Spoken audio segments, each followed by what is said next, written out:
ہم محبت کریں گے بچے بیاہ کے، ہم سارے کام کر کے تو پھر آئیں گے نعت شریف پڑھنے، یہ نہیں۔ او خدا کے بندے، وہاں سارا کچھ ہوتا رہا اور ساتھ حضور کا تذکرہ بھی ہوتا رہا، سارا کچھ، آزمائشیں، پریشانیاں، ہر چیز اپنی جگہ موجود رہی، پر حضور کی نعت میں کوئی کمی نہیں آئی۔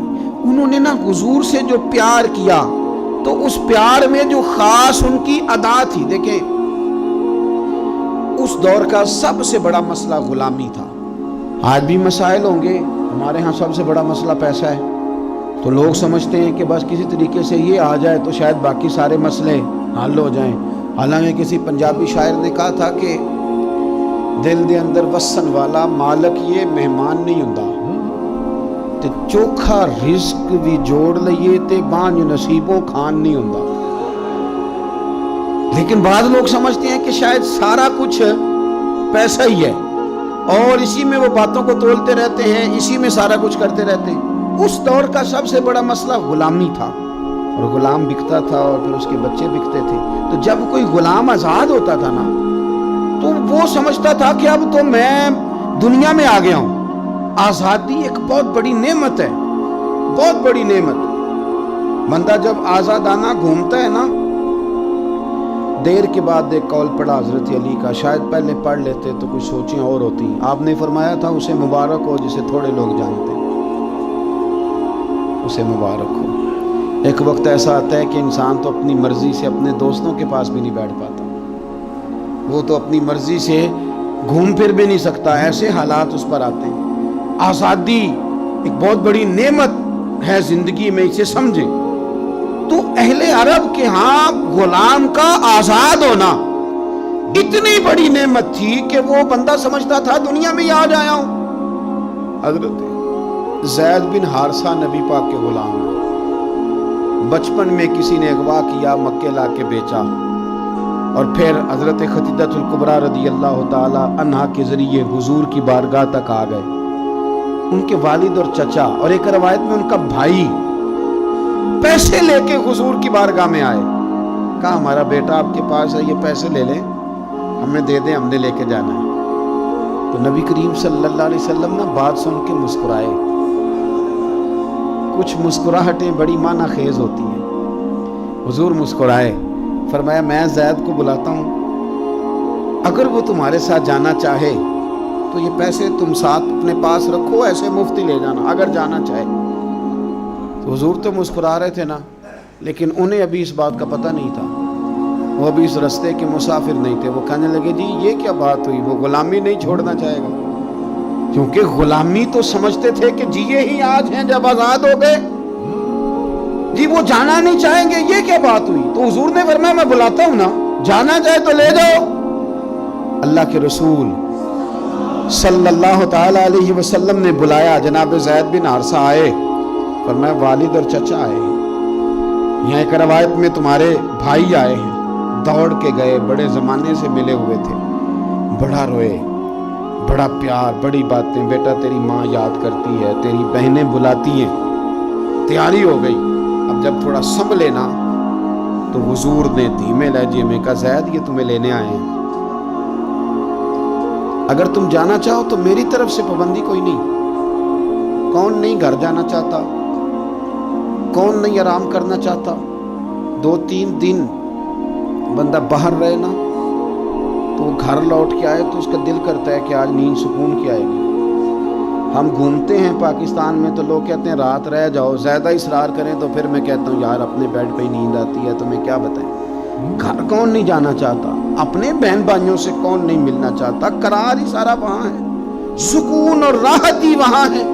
اس کی تو خواب کبھی آ جائے بندے کو اپنے گھر کی تو وہ خواب بڑی تسلی دے جاتی ہے۔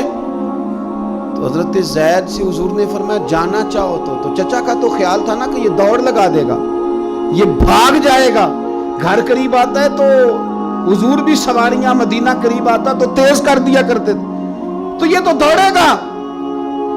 لیکن جب کہا نا جانا چاہو تو چلے جاؤ، تو حضرت زید دور کھڑے تھے، دوڑ کے آ کے حضور کے پیروں میں بیٹھ گئے، کہنے لگے سونے اماں بڑا پیار کرتی ہے، بہنیں انتظار کر رہی ہیں، پر آپ کو چھوڑ کے کون جائے؟